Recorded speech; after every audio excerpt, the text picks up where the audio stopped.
우리 좌우옆 분이랑 인사하겠습니다. 하나님이 하십니다.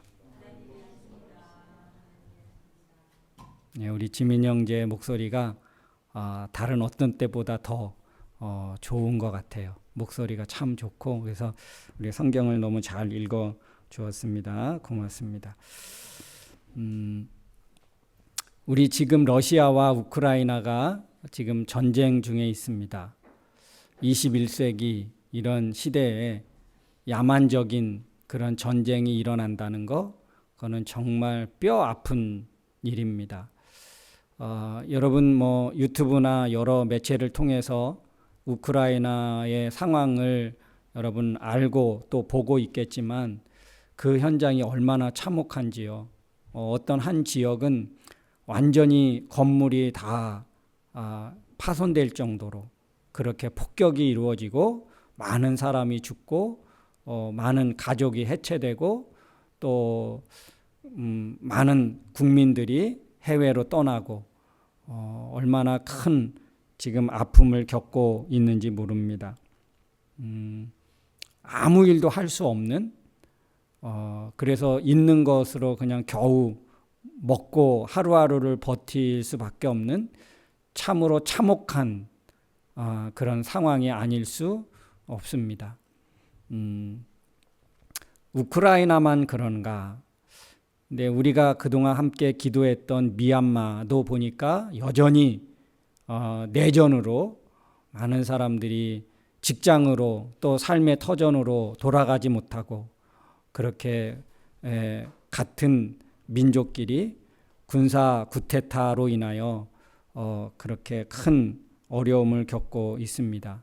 미얀마는 미얀마대로 참혹한 그런 하루하루의 삶을 보내고 있습니다. 이 세상에서 일어나는 이런 참혹한 현실이 과연 전쟁으로만 있는가, 기근으로만 있는가, 자연재해로만 있는가, 우리는 어떤가? 우리는 참혹하다고까지 표현할 수는 없지만 자신에게 일어나고 있는 어려운 일들은 정말 세상 끝나는 것 같은 내게 일어난 문제가 사람에게는 가장 큰 법이에요. 그래서 어떤 사람들이 자살을 하는데 세상이 돌아가는 것 때문에 자살하는 게 아니고 세상의 참혹한 현상 때문에 자살하는 게 아니고 자기에게 일어나고 있는 그 현실이 너무너무 힘들고 어려워서, 그러니까 그 사람은 그것이 그 인생의 전쟁보다도 자기에게 일어나고 있는 자기가 겪고 있는 이 문제가 가장 참혹한 것이지요. 그렇다면 전쟁 중에 있는 나라만 참혹한 현실이 아닌 어쩌면 우리 모두에게도 이 참혹한 현실은 늘 있을 수 있다는 것을 우리는 알아야 합니다. 내게 일어나 있는 이 문제가 참 심각한 문제고 가장 크게 느껴지는 게 바로 우리 사람인 것 같습니다. 그러면 이런 현실 속에 그러면 우리가 어떻게 살아야 될 것인가? 저는 오늘 열왕기하 25장 우리 오늘 읽은 말씀을 통해서 함께 나누려고 하는데요. 이런 참혹한 현실을 맞닥뜨렸을 때 우리는 어떻습니까? 이때가 빨리 지나갔으면 좋겠다. 그렇게 생각하면서 살지 않겠습니까? 오늘 본문은 유대 나라, 이미 벌써 북쪽 이스라엘은 멸망했고 이제 반쪽 남은 유대마저도 바벨론에 의하여 처참하게 파괴되고 부서집니다. 우리 25장 7절에 보니까 우리 오늘 본문 앞에 보니까 시드기야 이 당시에 왕이었습니다. 왕. 유대의 마지막 왕 시드기야의 아들들이 자기 아버지가 보는 앞에서 죽습니다. 그리고 그 시드기야는 두 눈을 빼고 쇠사슬로 결박해서 바벨론으로 끌고 갑니다. 더 이상 통치할 수 있는 사람이 없습니다. 왕이 없으면 왕자라도 뭐 해볼 텐데 그 왕자도 죽이고 왕도 앞을 두 눈을 뽑았으니까 그리고 결박해서 포로로 잡아가고 회복이 불가능한 상태에 있게 되었는데 근데 그것뿐인가? 오늘 13절부터 17절 말씀에 보면 그럽니다. 여호와의 성전이 완전히 무너지고 그 여호와의 성전에서 제사 드릴 때 했던 모든 기구들, 금으로 만들고 은으로 만들고 노스로 만드는 그 모든 기구들을 다 빼앗아 갑니다. 이거는 유대 민족에게는 정말 뼈아픈 일이지요. 유대 사람들은 여호와의 신앙을 가졌습니다. 하나님이 모든 것을 주관해 주시고 지켜 주신다는 신앙과 믿음을 가진 그런 민족입니다. 그동안에 유대 나라에 여러 가지 많은 어려움들이 있었지만 그때마다 하나님의 그런 어떤 은혜로 개혁이 일어나고 부흥이 일어나고 회복이 일어나게 되었습니다. 그래서 그 나라는 정말 무너질 것 같은데 다시 일어나고 없어질 것 같은데 다시 세워져서 그 나라의 명맥을 이어올 수 있었습니다. 그들이 믿었던 우상도 그들에게 힘이 되지 못했고 특별히 모든 천지 만물을 주관하신다는 하나님 여호와의 신앙마저도 그들을 지켜주지 못했습니다. 그러니 성전이 무너지고 성전의 모든 것이 다 빼앗겨가는 것을 직접 눈으로 본 그들은 얼마나 충격적일까. 그동안 내가 믿었던 하나님이 무슨 소용이 있나. 그동안 내가 의지하고 바라고 소원했던 그 하나님이 아무런 위로가 되지 못하고 소망이 되지 못하고 위로가 되지 못하는 거예요. 완전히 무너진 거죠. 여러분, 우리가 지금 믿음을 갖고 있잖아요. 하나님을 믿는 믿음을 갖고 있잖아요. 그런데 이 믿음이 어느 날 아무것도 아닌 것처럼 돼버렸다면 멘붕 상태 아닐까요? 야, 내가 그동안 무슨 짓 한 거야? 내가 그동안 매 주일마다 놀러 가지 않고 내 마음껏 보내지 않고 그래도 하나님은 살아계시다고 하나님은 나를 축복해 주실 거라고 바라고 그렇게 예배했는데 그게 다 헛일이 아닌가? 이게 바로 유대 민족이 나라를 빼앗기고 여호와의 성전이 무너지는 그 광경을 보면서 가졌던 마음이 아닐까. 그동안 내가 우리 민족이 믿었던 우리 민족의 주인이라고 삼았던 그 하나님이 아니었네. 얼마나 충격적이었을까요? 나라가 무너진 것만큼 그 민족 여호와의 신앙을 가진 이 유대 민족에게는 너무너무 충격적이었을 거예요. 그들의 어떤 철학적인 정신적인 지주가 흔들려 버린 거예요. 그들의 가치관이 무너져 버린 거예요. 얼마나 고통스러울까요? 근데 그것뿐인가? 오늘 19절 말씀에 가보니까요. 어떤 일이 벌어지냐 하면 19절 말씀 한번 같이 읽어볼까요? 시작. 또 성중에서 사람을 사로잡았으니 곧 군사를 거느리신 대시 한 사람과 또 성중에서 만난 바 왕의 시종 5사람과 백성을 징집하는 장관의 서기관 한 사람과 성중에서 만난 바 백성 60명. 여기 보니까 이 사람이 어떻게 됐느냐? 이 사람이 다 죽습니다. 이 21절에 보니까 하맛 땅 림나에서 다 쳐 죽였더라. 근데 여러분, 19절에 이 사람을 한번 주목해야 합니다. 백성을 징집하는 게 뭐예요? 남자들을 이렇게 뽑아서 군사로 삼고 그래서 군대 갈 수 있게 뽑아내는 거예요. 착출하고. 그러니까 전쟁 중에 이런 일을 할 수 있는 사람이 있어야 되는데 그게 누구냐 합니까? 그게 바로 실무자예요. 실무자. 그 장관이 아닌 한 장관을 보좌하는 한 서기관. 이 일을 직접 할 수 있는 실무자가 어떻게 해요? 죽은 거예요. 그러니까 더 이상 군사를 모집하는 사람도 없고 그 길도 막힌 거예요. 군사를 모집해야 한번 해볼 수 있는데 이제는 군사를 사람이 있어도 군사로 모집할 수 있는 사람이 없는 거예요.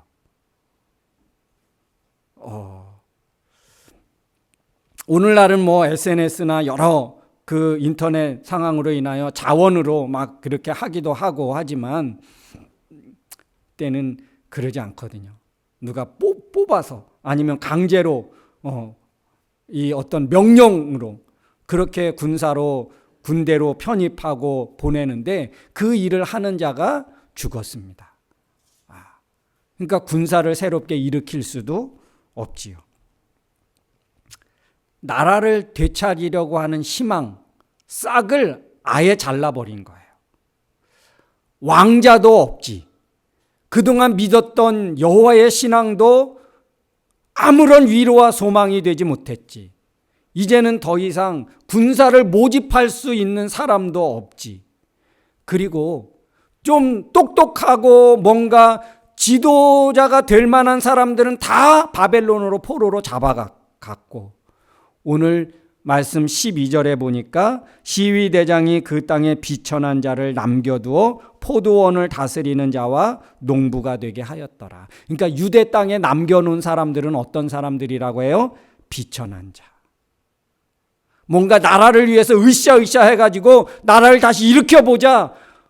이럴 만한 지혜도 이럴 만한 힘을 가진 사람이 아닌 거예요. 그러니까 이 유대 나라에는 바벨론이 완전히 이거를 다시 회복해서 이 나라가 존속하게 되기까지는 정말 몇십 년이 걸리고 몇백 년이 걸려야 다시 일어나게 될지 아무도 장담할 수 없는 상황이 된 거예요. 인재도 없지.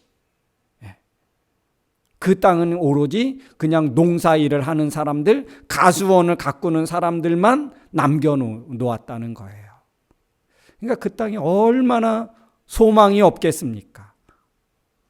오늘날 우크라이나가 참혹한 현실이라면 오늘 이 당시에 유대의 마지막 이 광경은 정말 말 그대로 참혹한 현실 아닐까.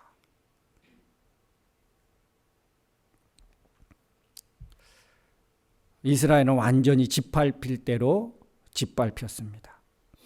그런데 우리가 여러분 성경을 알지만 이 참혹한 현실이 영원하지 않았다는 거예요.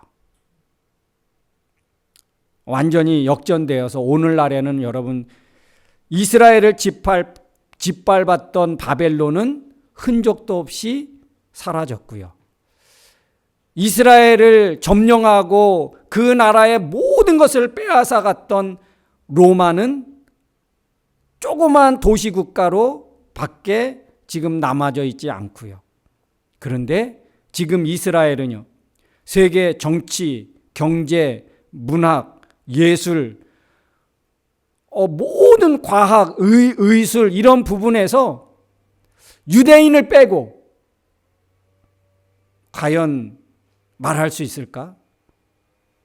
지금 중동의 작은 나라지만 거의 세계를 주도해가고 주관하고 영향력을 끼치는 나라가 되었습니다. 지금 전 세계를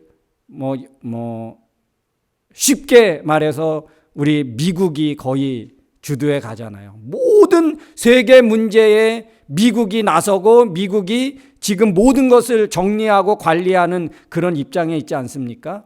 그런데 그 미국을 움직이는 사람들이 누굽니까? 유대인 아닙니까? 미국의 100대 기업 중에서 100대 기업이면 정말 최고의 기업들 아닙니까? 거기에 60%가 유대인입니다. 그러면 그 60%가 빠지면 미국 경제는 흔들리는 거예요. 세계 경제가 흔들리는 거예요. 무엇이 이렇게 되게 됐을까? 무엇이?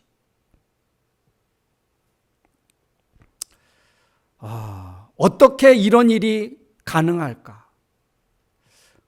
우수한 민족이라서, 유대인들이 똑똑하고 위대한 민족이라서, 단결이 잘 되는 민족이라서, 아니면 자원이 많은 나라여서? 결코 아닙니다.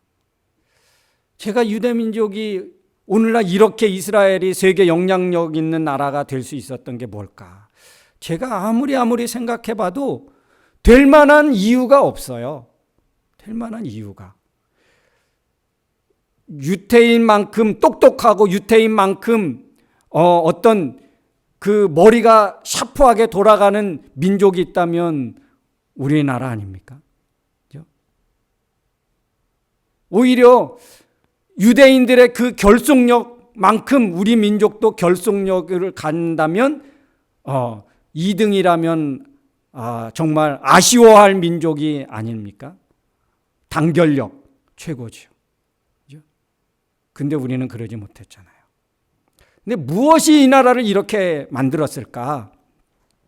자, 역사적으로 가만히 곱씹고 곱씹어 봐서 제가 한 가지 느낀 거는 뭐냐면 혹독한 역사 때문에 그들이 가질 수 있었던 거는 생존 본능이에요.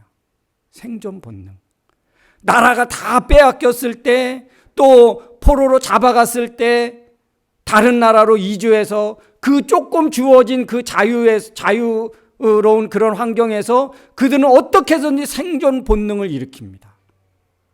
그래서 네덜란드에 가서 화려한 기독교 역사를 일으키고 거기에서 또 주식이라는 것을 개발해 가지고 오늘날까지 이루어지면서 투자의 규제들이 되게 됐고 생존 본능은 세계 어느 나라 못지않게 탁월합니다. 왜요? 그 나라를 잃어버리고 참혹한 역사를 경험하고 나서 살아남기 위한 그 본능, 그것이에요. 그거 외에는 찾을 수가 없어요. 그리고 이제 성경적으로 찾아보면 설명할 수 있는 거는 이거는 그 유대 민족이 아니고 하나님이 하셨다예요. 하나님이 하셨다. 정말 여러분 하나님이 하셨을까요? 우리 성경 한 세 군데를 찾아볼 건데요. 먼저 예레미야 33장. 예레미야 33장 우리 6절부터 8절 말씀.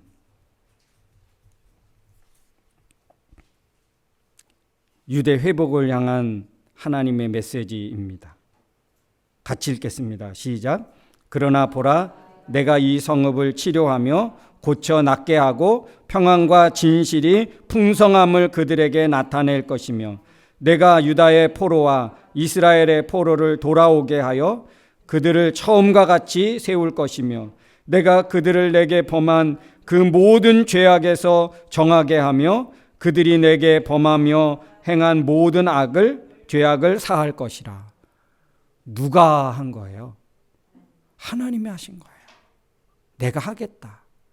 그런데 하나님이 하셨잖아요. 그죠? 이들이 어떤 회개 운동을 일으킨 것도 아니고 하나님께로 돌아가자라고 하는 신앙의 어떤 부흥을 일으킨 것도 아니고 때가 돼서 하나님이 하셨다는 거예요. 내가 이들을 다시 돌아오게 하고 내가 다시 세울 거야. 참혹한 유대의 마지막 그 현실을 하나님이 다시 회복하시겠다는 거예요. 오늘날의 이스라엘이 이러한 세계 영향력 있고 세계를 주도하는 나라가 된 거 그 이유는 하나님이 하신 거예요. 보니까 에스겔 36장 말씀. 에스겔 36장 24절부터 26절 말씀. 우리 찾아서 함께 읽겠습니다.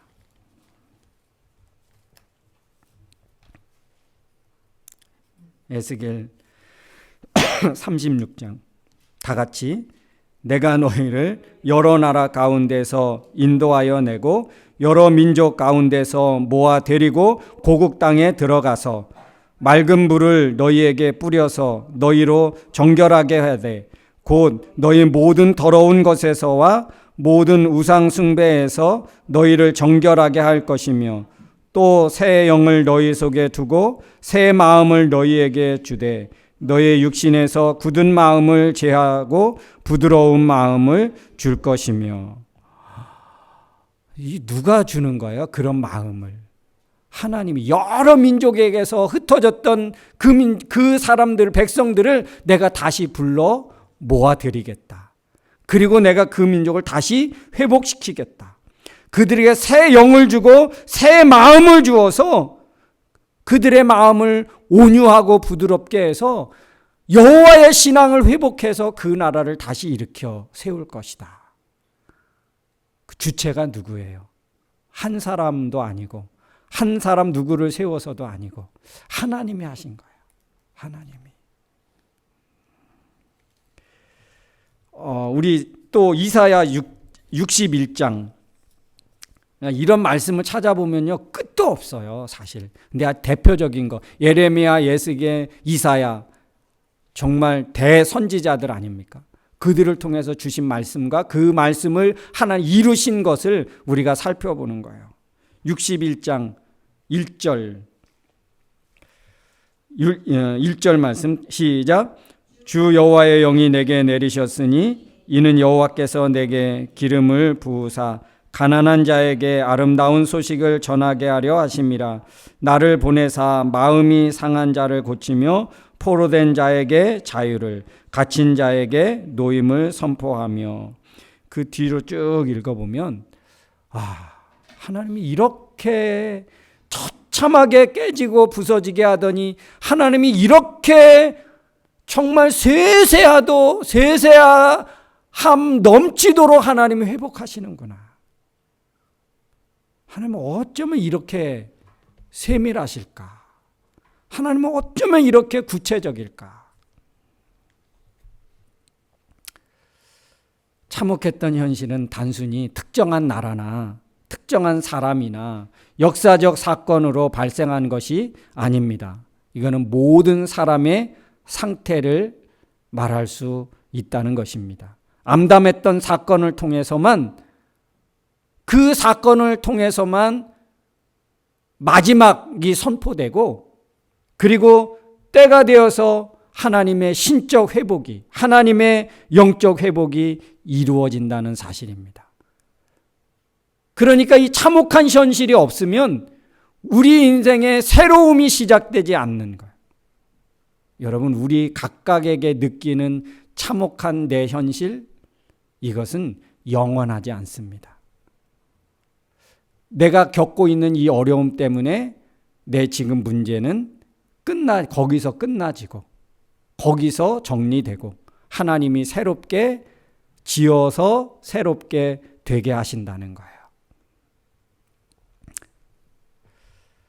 여러분 우리 각자에게 강도는 서로 어떤 그 세기는 좀 다르지만 각각 사람에게 다르지만 참혹한 현실은 누구에게나 다 다가옵니다. 누가 회복할 수 있게 해 주실까? 우리는 그냥 이 현실 앞에 생존 본능을 가지고 내가 할 수 있는 이 상황에서 할 수 있는 일을 찾고 감당하는 것.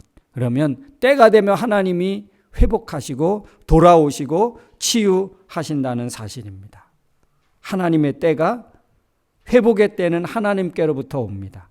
한번 우리 따라하겠습니다. 회복의 때는 하나님께로부터 온다. 아무리 우리가 날고 기고 해도 회복은 하나님께로부터 오는 거예요. 은혜는 하나님께로부터 오는 것입니다. 우리 시간이 많이 지났습니다. 제가 하는 이 간증은 그냥 제가 짧게 우리 들은 분도 있을 거예요. 우리 승진이가 96년생이잖아요. 태어나고 1살 조금 돼가지고 만 1살이 안 돼서 뭐가 왔는지 아십니까? 한국에 IMF가 왔습니다. 그때 제가 뭘 했느냐면 대학원생이었어요. 막 결혼했고 대학원생이고 전도사, 강도사 이제 된 거예요. 나름대로 우리 그 교회가 소속되어져 있는 그 노예에서 부교육자로서 한 7년 정도 근무하면서 인정을 받아가지고 우리 노예에서 그래도 부교육자로서는 되게 어떤 대우가 좋다는, 대우를 제일 잘 받은 부사역자로 이제 그렇게 뭐 서류상은 그랬습니다. 근데 마침 그때가 언제냐면 이제 IMF 터지기 전에 교회를 건축하게 됐어요. IMF가 되면서 그 건축업자가 부도가 났습니다. 그래서 교회는 빚더미에 앉게 됐어요. IMF 터졌지요. 교회는 빚더미가 되어서 저는 한 3년 동안 사례비가 없었습니다. 근데 우리 승진이 태어났지요. 근데 어느 날 그래요. 먹을 우유, 분유가 떨어진 거예요. 우리 승진이 지금 건강하게 저렇게 잘 컸지만 우유 먹을 분유가 없을 정도였어요. IMF 때 바로 전에 태어나가지고 IMF 직격탄을 받은 애예요. 여러분 오늘날 이렇게 건강하게 하나님의 은혜 가운데 귀한 삶을 살게 된 거 여러분 우리 한 게 아니에요. 하나님이 하신 거예요. 하나님이 키우셨고 그 때를 하나님이 넘게 하셨고 그래서 하나님의 그런 어떤 은혜의 열매들인 거예요. 특별히 여러분 96년생을 보면 많이 사랑해 주십시오. 우리 미자매도 그렇고 98년까지 껴줄게. 97년. 여러분 우리가 각각의 삶 속에 여러 어려움이 있지만 그 어려움들은 회복의 때는 하나님께로부터 온다는 사실을 기억하시고 혹 여러분이 지금 겪고 있는 어려움이 정말 참 견디기 어려울 정도로 힘들다 그런 마음이 들거든 그런 생각이 들거든 하나님께로부터 회복은 분명히 올 거야. 그 믿음을 가지고 여러분 끝까지 주님 바라보고 의지하며 나아갈 수 있는 우리 모두가 되어지길 주의 이름으로 축원합니다. 우리 시간 잠깐 기도하겠습니다. 여러분 회복은 하나님께로부터 옵니다. 내 인생을 회복하시고 치료하시는 하나님께로부터 옵니다. 하나님 내 이 지금 어렵고 힘든 삶을 회복하여 주옵소서. 하나님의 은혜로 잘 지나가게 해 주시옵소서. 극복해낼 수 있게 해 주시옵소서. 우리 같이 한번 기도하겠습니다. 하나님 아버지 은혜를 감사드립니다. 우리 하늘 뜻 소망 교회 사랑하는 당신의 귀한 자녀들 하나님의 은혜와 위로와 평강이 있기를 원합니다. 개인적으로 얼마나 힘든 그런 시기를 보내고 있는지 어렵게 학업을 진행하고 어렵게 직장 생활을 하고 어렵게 가정을 이루어 세워나가고자 하는 저들의 그 아픔과 수고와 그 어렵고 힘든 현실을 하나님은 아십니다. 하나님이 침묵하시고 하나님이 손 놓고 계시는 분이 아니시고 이 모든 악조건을 끝내고 하나님이 회복하시고 하나님 이때도 우리가 있게 하시는 줄 믿습니다. 우리 인생의 회복은 하나님께로부터 온다는 이 사실을 기억하게 해주시옵소서. 하나님 감사합니다. 회복은 하나님께로부터 옵니다. 우리 인생에 죄악으로 인하여 왔던 큰 아픔과 큰 괴로움들 십자가의 사랑으로 하나님이 회복하시고 영원한 하나님 나라를 소망 두고 살게 하시는 줄로 믿습니다. 그 믿음 끝까지 붙잡게 해 주옵소서. 예수님의 이름으로 기도하옵나이다. 아멘. 우리 다 같이 일어나서 우리 찬양하겠습니다.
이제는 우리 인생의 길이요 진리요